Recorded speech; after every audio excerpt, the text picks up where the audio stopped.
Morning, Kal Kadosh. How are you?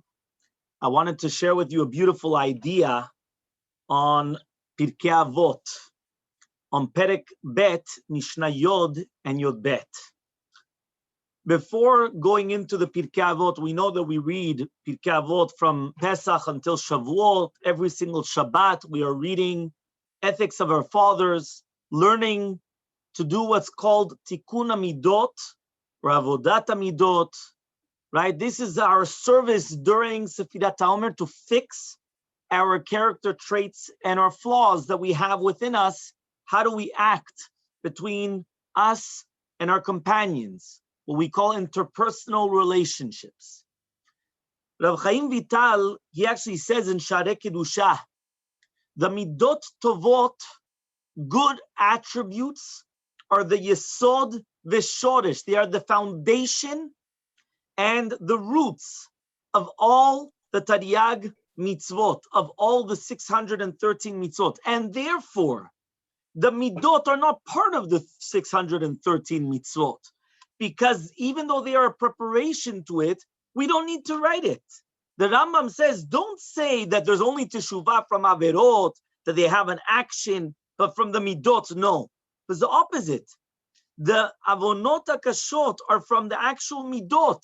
Meaning we have to do teshuvah on our midot, not only in the action, because think about it. What was the catalyst? What brought us to do an avirah? If you don't fix the action, it will never hurt.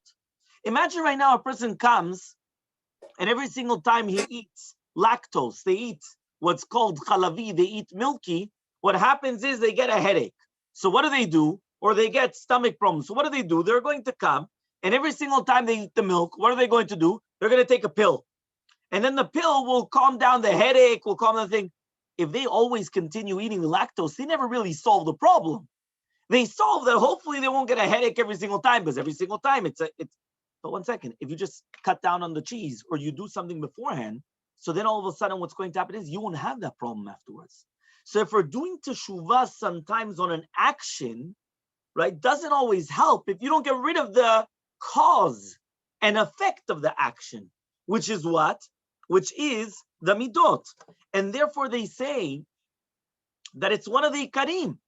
It doesn't have to tell you in the Torah that you have to be humble and that you have to do this and you have to do that, and because the midot don't have to be written. It's a foundation. Rav Elia Lopian once said, he brought a beautiful mashal, a parable, to illustrate this point. He said, imagine right now you come to a contractor and you tell him, listen, I want you to build me a beautiful house. And we're going to speak about the rooms, the sizes, the bathrooms, everything. Yeah. And all of a sudden, after a little bit, we sign the contract. A day later, he comes back and he says, listen, I want more money. What more money? You didn't even start. What more money? No. In the contract, I went through the entire contract and you didn't write anything about the foundations. So therefore, I want money to build the foundations. You're going to tell him, Aywa, chamor. Where are you going to build the house? In thin air? Obviously, you have foundations. The foundations are included. If we went through how to build, whether it's the rooms and everything, obviously the foundations are there. So therefore, where are you going? It's obviously there. So if somebody's going to tell you why in the Torah is it not written about midot, where is it written in the Torah you're not allowed to get angry? It says, Moshe Rabbeinu once got angry. We know that he forgot the Torah, but that's already not in the Torah. That's already Rashi. That's already in the Gemarot, Midrashim. Where is it written in the Torah? You're not allowed to get angry. It's all written. There's hints. Don't make a fire in your house on Shabbat. The fire is a fire of your anger when you get very all worked up. In the Torah, where is it written you're not allowed to get angry? Where is it written you're not allowed to get haughty? So by a king, it's written, if you're going to become haughty, you're going to forget your God. That's a king. I'm not a king. Where's it written you're not allowed to be haughty? So it's written Moshe Rabbeinu was a nav mikol adam. He was most humble. But again, where's it written that you are obligated to be humble? It's not written in the Torah, you must. No. But we understand, says Rav Elia Lopian, this is also Rav Chaim Vital, the Rambam, everything, what they're trying to bring down is a very important message. Tikkun Midot, fixing our attributes, becoming better people, working on ourselves, self-introspect, becoming a human being. that in itself is a prerequisite to the Torah. Derech Eretz kadma la Torah. Derech Eretz comes before the Torah. And therefore, right before Shavuot, which is the Matan Torah, we have to learn Derech Eretz. We're going to be learning Pirkei Avot. We're going to be doing better things. That is our obligation in order to become better people. And don't say it's not written in the Torah. That is the Torah. It's true, this is the entire concept of the Musar movement, right? As Mauricio just said, right? Why? Because the focus on that. Once upon a time, right, they actually learned the Musar from the Gemara. They learned the Musar from everything. I remember I once had Rosh Kolel, right? We would be learning Daf Yomi. It doesn't matter what Daf, there was always Musar to learn. It was incredible because that's the way that they used to learn. They used to learn the Musar from it. You used to see something and say, wow, look at the Musar. You used to do that, wow. And you would say, where's the Musar? What are you talking about? But they would learn from it. They would see it in their learning. Afterwards, it became more difficult. So then they had to start a Musar movement, which is more focused upon, you know what, every single day, let's learn Musar. Every single day, but the Musar movement started already before. The Gaon Vilna says, right, that the entire purpose why we're in this world is tikkun midot, shvidat midot, to break our midot. That is what we have to do. We have to become better people. So now we're going to ask the $1 million question. Yeah, listen to this $1 million question. If you get the answer, yeah, Hashem will give you $1 million. Yeah, the question is as follows. What happened with the students of Rabbi Akiva? What happened with the students of Rabbi Akiva? We all know that why are we doing Sefirat HaOmer? Not the counting of the Omer, because that's written in the Torah, but the avelut of Sefirat HaOmer. We don't shave, we don't take haircuts, no music, no weddings, right? I see everyone already scratching their beards, right? You know, why do we do all these things? Why? From Pesach until Shavuot, and then we say it's until like Ba'omer, but whatever. What happens is that there were 24,000 students of Rabbi Akiva that they passed away. You know what 24,000 students means? Right? We said this in the past, if you remember. 24,000 students. If Rabbi Akiva came and he rebuilt the entire Olam Torah with Rabbi Shimon Bar Yochai, Rabbi Meir Balanes, and another 3 students, 5 students, imagine what are 24,000 students, right? That means if you have ratio, I've got 5 employees and 24,000 employees. That's a big ratio. Yeah, it's a big percentage. You could have come and done that, right? Times, I don't know how much. You understand? So now what we have to understand to ourselves is, one second, right? And don't tell me that the students of Rabbi Akiva were not great.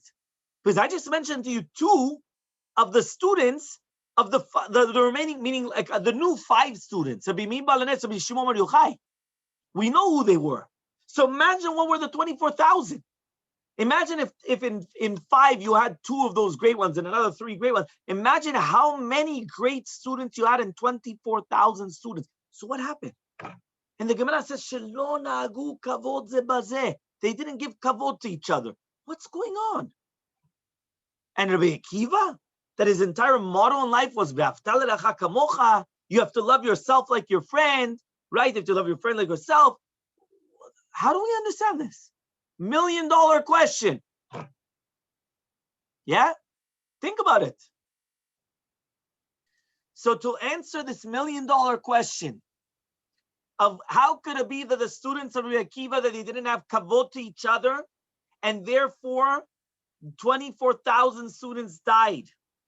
Answers Rav Yecheskel Levenstein in Or Yecheskel, Middot Chelek Dalet Kav Gimel.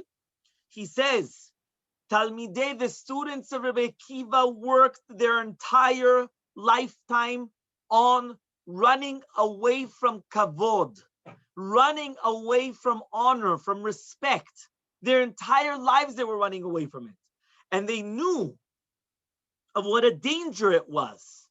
And therefore, their machshava was the Shem Shamayim, that they said, 1 second, if our service is always to run away from respect, we don't want kavod, but we know that the kavod is dangerous. It makes a person do things which is incorrect. It takes away from our reward in the next world, right? And so on and so forth. So why am I going to give you kavod? It doesn't make sense. So therefore, they purposely didn't give kavod. It wasn't that they came, by the way, you have to be very precise. it does not say in the Gemara, right? There it doesn't say in the Gemara that the reason why these people died was because they were pogea in each other, which means it wasn't that they offended each other, or they nicknamed each other, or they put each other down, it doesn't say that. It says they didn't give them kavod to each other. Now, what does that mean? That means that in essence, what happening is that they purposely did not give the kavod because they thought it's a danger to give you kavod. If I give you kavod, now all of a sudden it's going to cause problems. So how can I come and I give you kavod? We know what it is to run away from kavod, because just like the Gemara in Shabbat by Hillel, he says, that which you hate, don't do to your friend. So therefore, if I already know that what is one of the things that takes you out of this world, kavod. Kavod is one of the three things that takes you out of this world. So therefore, why am I going to give you kavod? So therefore, that's where they made the mistake. Why did they make a mistake? Because they should have given kavod to each other. But now we're going to explain why. So listen to this. And now we're getting into the Pirkei Avot of this week's Pirkei Avot, Perek Bet, Mishnah Yod, and Mishnah Yud Bet.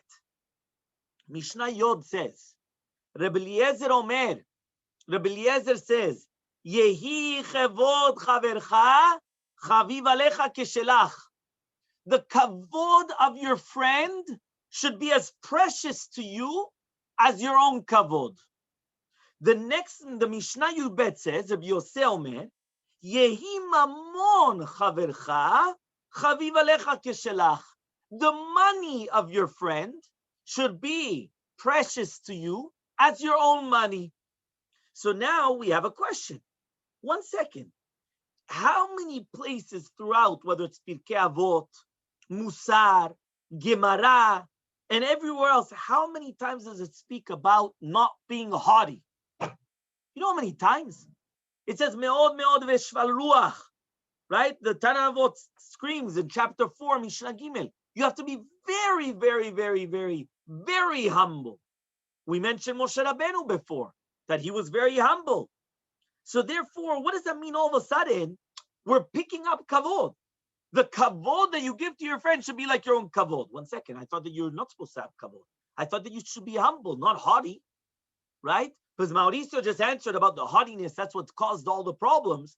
1 second, but you're not supposed to be haughty. You're not supposed to have this kavod, right? What's going on exactly? And the same thing with the money, right? How many times does the Torah put down money? The judges have to be sonei v'atza. They have to hate anything to do with money. You shouldn't be money hungry. And all of a sudden, we're talking about that the money of your friend should be chaviv alecha keshelcha, and this and that. It should be so. There's something missing here, right? I don't remember who it was. I think it was Deborah. Somebody said here, we're missing. There's something wrong. There's something missing here that we're not understanding, right? Which is like a code that we have to decipher to understand what's going on. And the Mishnah already brings down, and that's what Rabbi Akiva used to say. That was the entire Torah is that. Zeklal Gadol b'Torah. This is a general rule in the entire Torah. So how does this understand? How do we make sense to this? So after actually understanding, we have to understand what is kavod. And therefore, there's two types of kavod. There's kavod, which is kavod medumeh, and kavod atzmi. Kavod medumeh is kavod respect, which is fake. Medumeh means it's a fake respect. I want that when I'm going to walk in, right? I'm going to walk in, my nose up, and I want everyone to stand up. I want that if I want to say something, everyone quiet. I want that if I have to get the Aliyah Shishi, why? I get that kavod. You understand? That is called kavod hamedumeh, fake respect. They're doing it maybe not to cause a fight with me. They know that if not, I'm going to bite. But it's fake. There's nothing real there. And on that kavod, you have to run away from. But there's another kavod. Kavod atzmi, self-respect, which means that you appreciate and you understand who you are. You have to give a value to who you are. And that in itself, the self-respect or self-confidence, that in itself is something positive. It's not something negative. If a person doesn't have this self-respect for himself, he's worthless. For example, a person that comes and he eats in the shuk, he eats in the marketplace, or he does things which are degrading in public. You're going to tell me, listen, Rabbi, he's very humble. Look how he's acting. That's incorrect. That means he doesn't even have respect that he's a human being. Because if he would respect himself as a human being, he wouldn't act that way. You're human. Do you know that the Kavod, I don't remember if it was the son of the Rambam or the Mesilat Yesharim, I think it was Mesilat Yesharim, he says that the biggest push in the human being is Kavod. Meaning Kavod is what drives us more than anything else. Why do I dress the way that I dress? Because of Kavod. If I'm going to wear a regular suit, fine. But if I'm going to wear a Hugo Boss, whoa, look when I walk in. I have to make sure that I have over here the name imprinted or my initials, right? On the shirt, on the this. I have to go around with a Rolex. I have to, why? That's Kavod. Not only that, eating. How we would eat. How could it be that he's got, whether it's the creme de la creme, he's got all this good type of food, and I'm eating, the remnants, the leftover. No, I also have to do the same thing. The car, how could he drive a Rolls Royce and I'm not driving a Rolls Royce? You understand? So because of all this, what happens is that all of a sudden, the kavod is what pushes us. So therefore, we have to actually understand that the kavod that we said, which is self-confidence, or to appreciate ourselves, to understand who we are, that's actually positive kavod. Where do we see that? In Devarim, Perek Yudalet, Pasuk Aleph and Bet, it says, Banim atem laHashem Elokechem. You are children to Hashem your God. Lo titkodu lo totzu b'korcha b'neinechem lamet. Ki am kadosh, you are a holy nation. What does that mean? Even during a time where a person is suffering, they just lost a family member, they're not allowed to inflict upon themselves any type of a wound whatsoever. They're not allowed to inflict a wound. Why are they not allowed to inflict a wound? For a very, very simple reason. The reason why is because you're holy. You come from a holy nation, right? And therefore, what happens is that since we're coming from a holy nation, it's a problem. You respect better that, but that you expect it from yourself. That kavod is very important, right? And this is also in Vayikra Rabbah. The Midrash in Vayikra Rabbah says, Gomel nafsho ish chesed. What does that mean? Gomel nafsho ish chesed. Once Hillel HaZaken, he was going with the students, so he started accompanying them. They went and they told him, Rebbe, where are you going? He said, to do a mitzvah. What mitzvah are you going to do? He said, I'm going to take a bath. I'm going to the bathhouse. They told him, it's a mitzvah to take a bath? What's going on? So he told them, I don't understand.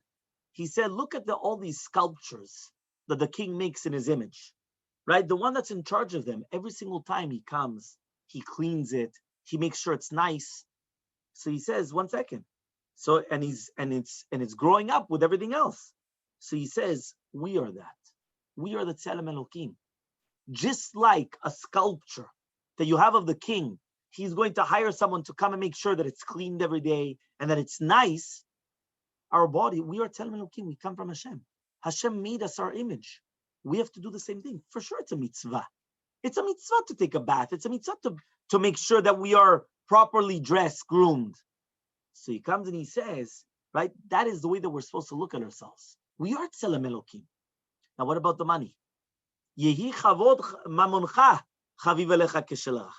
The Gemara in Chulin Daf Tzadik Aleph says, Vayivater Yaakov levado.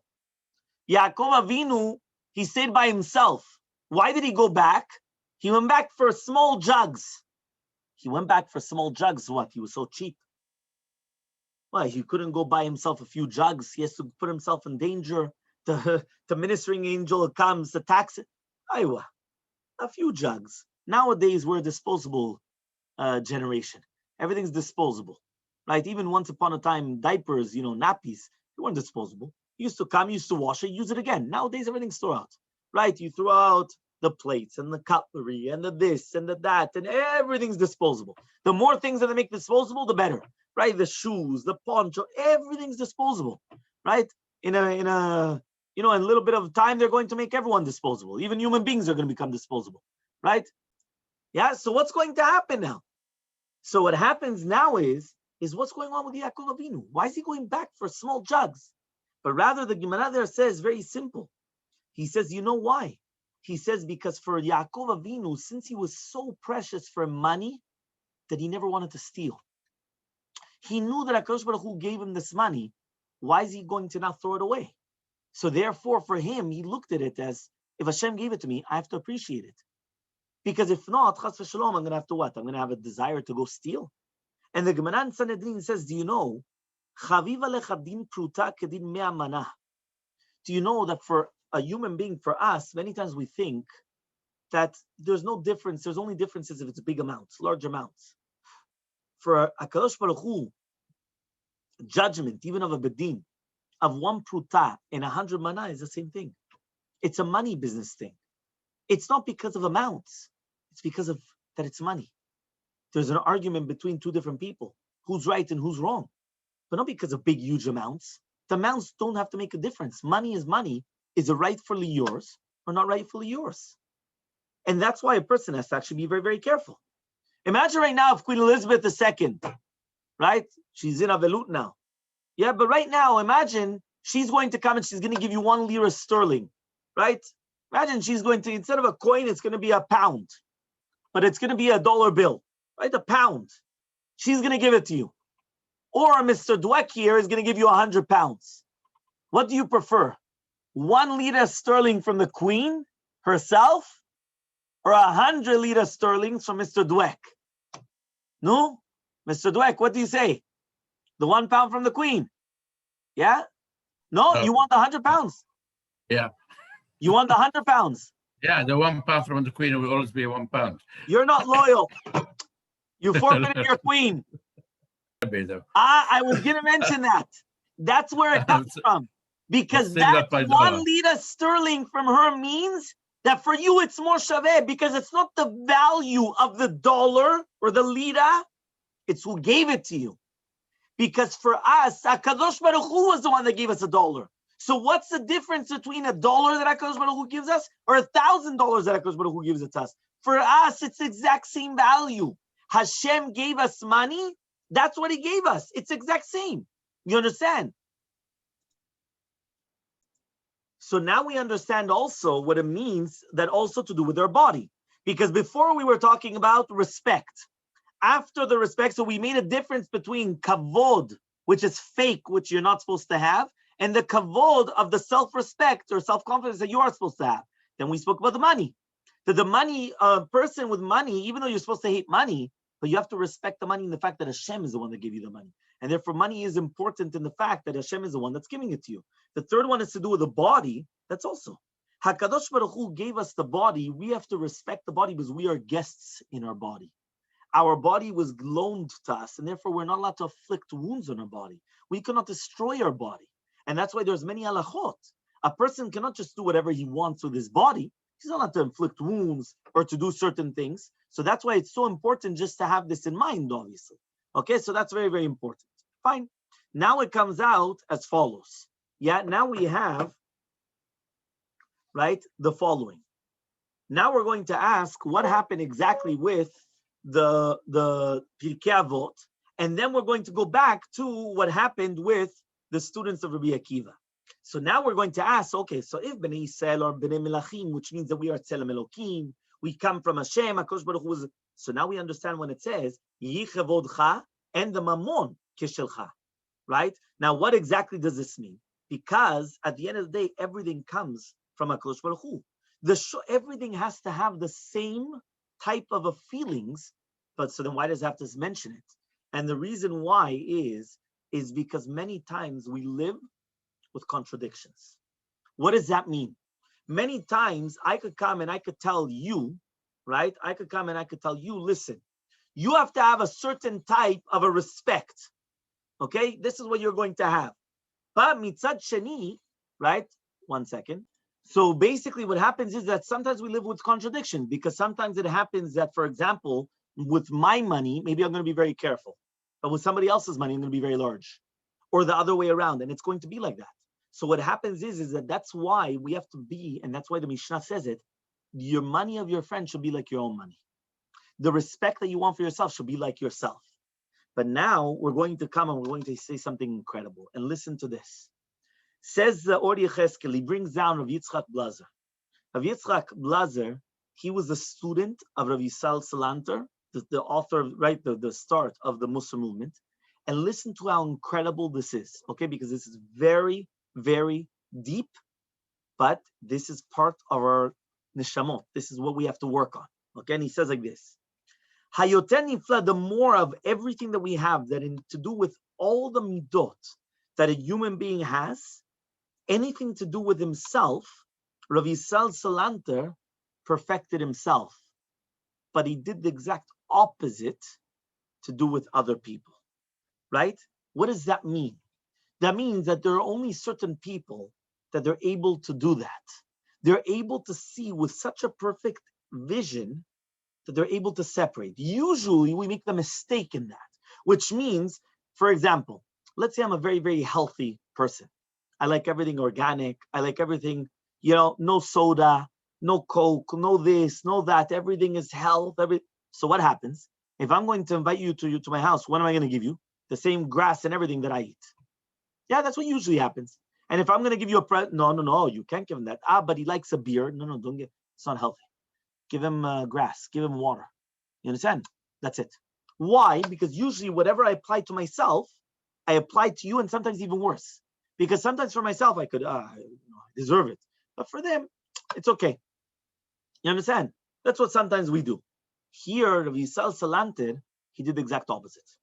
What does that mean? We're going to explain.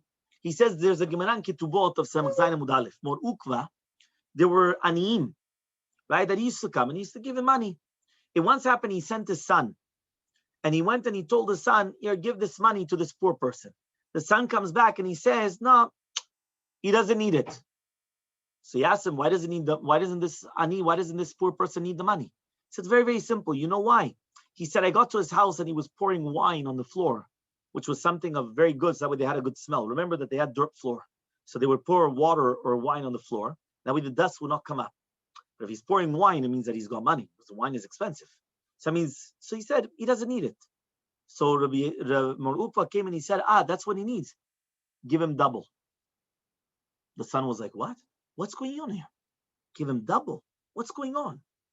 So he said, if that's what he needs, so then I have to make sure that he has what he needs. Which means that Mor Ukva sometimes said, for myself, I don't need it. But I want to make sure that for you, you have it. Where do we usually have this tendency? For our children. Usually this will only happen to our children, which means sometimes for yourself, you'll say, you know what, I don't need new shoes now. I could continue another few months with the shoes. But I want that my child should have good shoes. But they're in the same status. They're in the same. No, I want them to have better. I want to make sure that they have the best.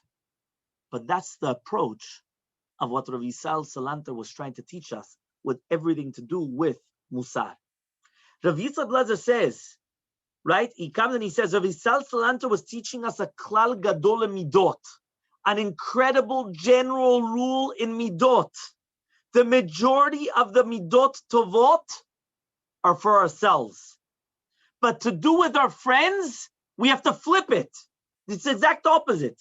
And now he's going to go one by one. Listen carefully. One by one. Running away from honor is very, very important. As it says in Mishnah, Perek Aleph, right? It says in Pirkei Avot, Perek Daled, Mishnah Kaf Aleph, Kavod takes a person out of this world. However, though, who is respected? Eze hu mechubad?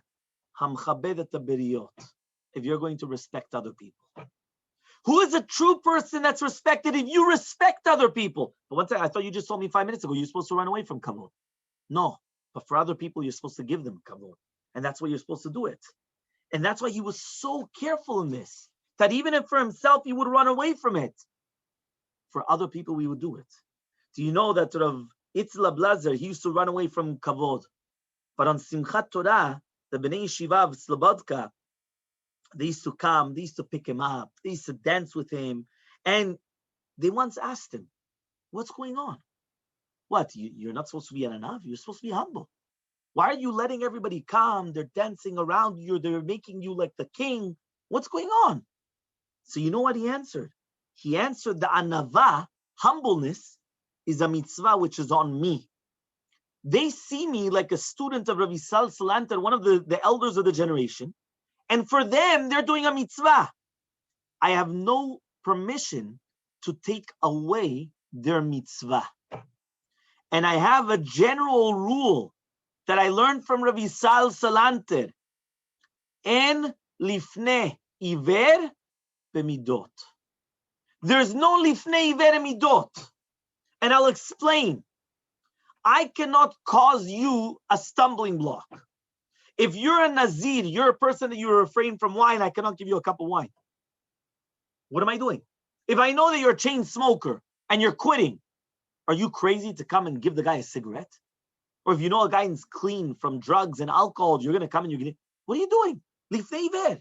You're before a blind person, you're putting a stumbling block. Says Rav Yisroel Salanter, there's no lifnei iver midot. My job is to give you respect. If you're going to become haughty, that's not my problem. That's not my problem. My mission is to give you that kavod. So therefore, says Rav Yitzchak Blazer, right now the students are coming and they're giving me respect. They think they're doing a mitzvah because I'm a student of Rav Yisroel Salanter. They think I'm an old man. Everything that you want. I cannot refrain them from doing a mitzvah. Anava, humble, that's my obligation. Maybe they're going to make me haughty. That's not my problem. Their job, there's no lifnei iver in that. Their job is to give it to them. And that's why it comes out that that's where the students of Rabbi Akiva made their mistake. The students of Rabbi Akiva said, 1 second, how am I going to give you respect if my mission in life is always to run away from respect? How can I give you respect? It doesn't make sense. Run away from it. Kavod takes a person out of this world. How can I give you the respect? But says Rav Yisroel Salanter, that's where they made their mistake. Their mistake was, no, for my friends, I have to give you the respect. For me, I don't want it. But for you, I have to give it to you. And that's what it means that we have to live with Middot Tovot for ourselves. For my friend, no. And we do the exact opposite. For ourselves, we could have any midah that we want. We could be selfish, we could be self-centered, we could be this, we could be that. But for my friend, where's your midot? How could you answer me like that? For 1 second, but how did I answer him? But that's the way we work. And it's supposed to be the exact opposite. And that's why it's so important. Please shoot. Separation. Segregating ourselves from certain actions. He says, do you know the Saba Misobalka said, a candy for me is ta'ava, is desires. But giving the candy to my friend is chesed. For me, it's desires. But for my friend, it's chesed. Rav Yisroel Salanter, like Avraham Avinu, he used to give the orchim and everything. He used to give the guests the tongue, the best of the best. But for himself, it says in Shir Hashirim Rabbah, he used to cause himself suffering. He wouldn't come and eat the delicacies. For his guests, he would give them all the delicacies in the world. For himself, never. One of the best things to do with a guest is find out what he likes and give it to him. When I have guests, I take out the Coke, even if we're never going to have Coke. But you have guests, give them what they like, not what you like or what you have for yourself. For yourself, it's one thing. For them, you give them the best. That's the way that the life is supposed to be. Anava, humbleness. It says, it's a gedolah of all the midot. Like the Rambam says, all the midot, you're not supposed to go in the extremes. You're always supposed to be middle ground. Humbleness, you're supposed to be humble and not getting angry. Right? The gava, you're supposed to run away from it. But again, the same thing. Bitachon.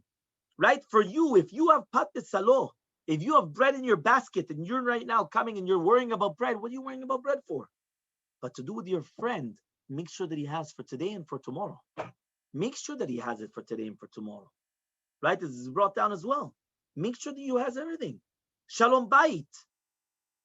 Yeah, there's a stira in the Rambam. Shalom Bayit is harmony in the house, right? Between husband and a wife. Yeah? It says, the Rambam says in Ilchot Ishut, Perek Vav, Lacha Yutet and Kaf. And Lacha Yutet, he says, how is a person obligated to respect his wife more than himself? Halakha kaf, it says that the woman, how is she obligated to respect her husband? Yoter midai, to more than enough. So the stira is 1 second. Now you have an argument. Yeah, you have an argument. So the wife is going to come. She's going to open up a Rambam, show it to the husband. She's going to tell the husband, look how you're supposed to respect me, even more than yourself. But now he's going to come and he's going to tell his wife, yeah, but darling, look at the next halakha. Right? It's very easy only to read one halakha. Look at the next one. Look how you're supposed to respect me. So now who's right? The wife or the husband? They have 2 Rambams. One halakha, one after another. Yeah? So what do they say?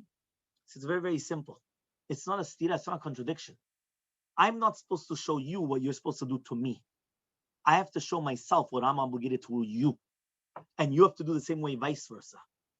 Our problem in life is that we're always looking, what are other people expected to do for me? I'm not looking for that. I'm looking, what am I expected to do for you? If we always have that outlook and perspective in life, it changes everything that we have. It changes our outlook. It changes the way that we're going to act. It changes, I don't care what they're obligated to me. What am I obligated to you? That's the question. That's the $1 million question. Because if not, a person will never be happy in this world. A person will never have anything in this world because he's always looking at, what are you obligated for me?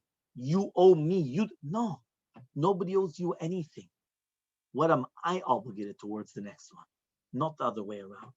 Just like the famous story, there was a story with one of the Hasidim that what happened is that all the Hasidim started coming together and they started pushing each other. So he went and he said, what is this? Every Jew is like a Sefer Torah. How can you come and push a Sefer Torah? So one of the people that were listening, he said, 1 second, the Shulchan Aruch says, you're allowed to put a Sefer Torah on top of another Sefer Torah.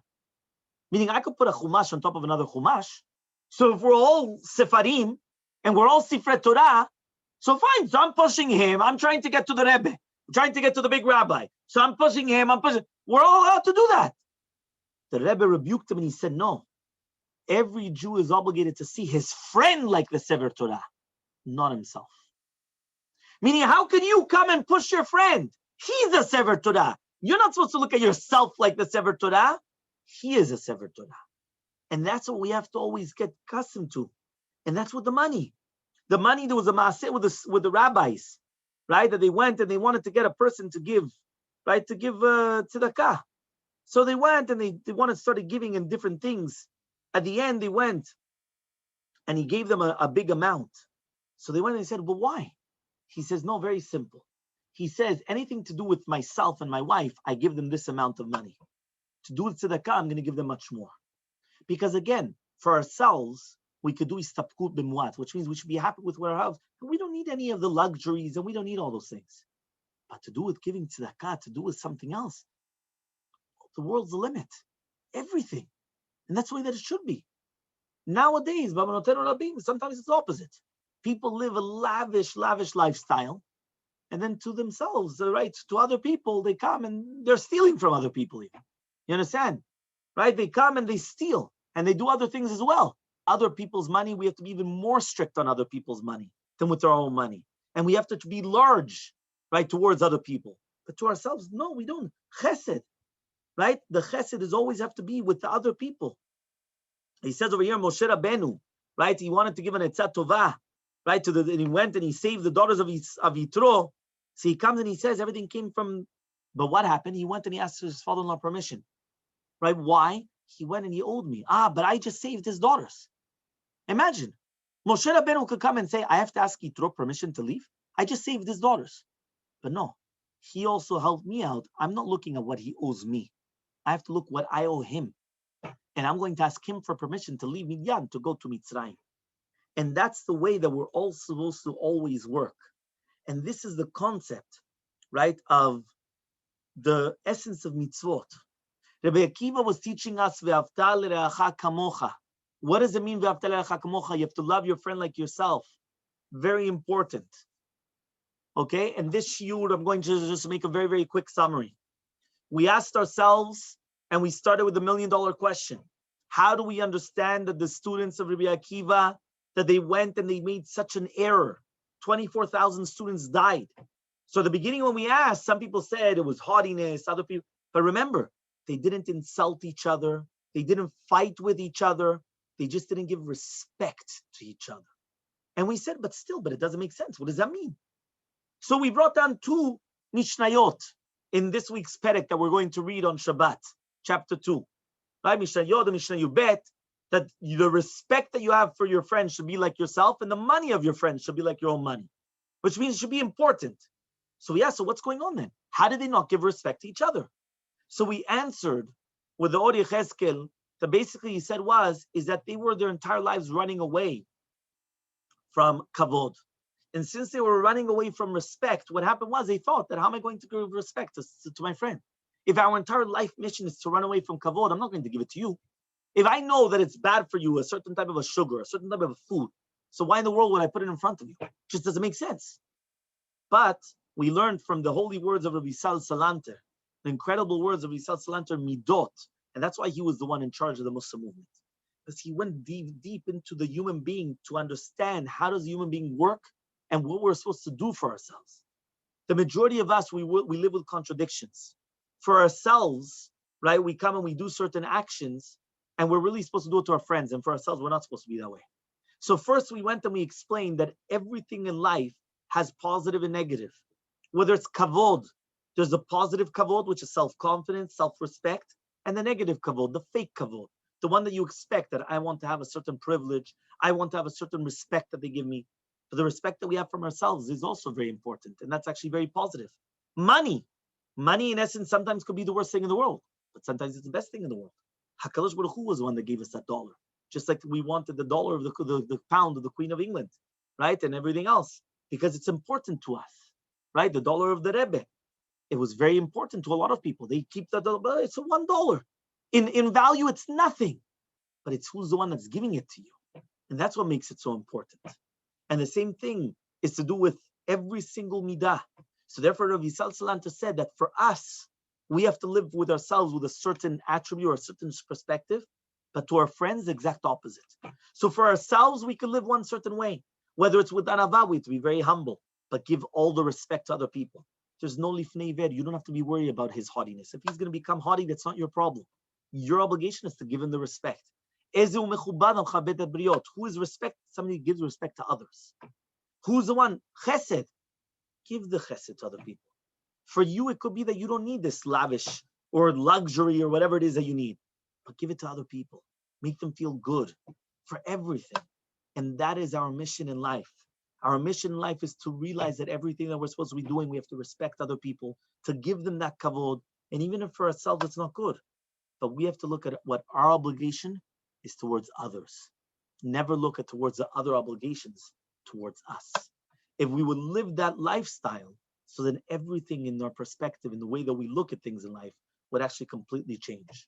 B'ezrat Hashem, I just hope that we can internalize this beautiful message and learn from the downfall of these 24,000 students, right? Because at the end of the day, they weren't doing it because they were haughty. They were doing it l'shem shamayim. But they made a mistake, a simple mistake, which cost them very expensive. And that's why when the other 5 students came, Rabbi Akiva went and he told them, be very cautious. Don't make the same mistake that the other ones made. Be nohek kavod to each other. Give that kavod to each other. Give that respect to each other. Every single human being, he's a tzelem Elokim. He's the Sefer Torah. He's the Sefer Torah.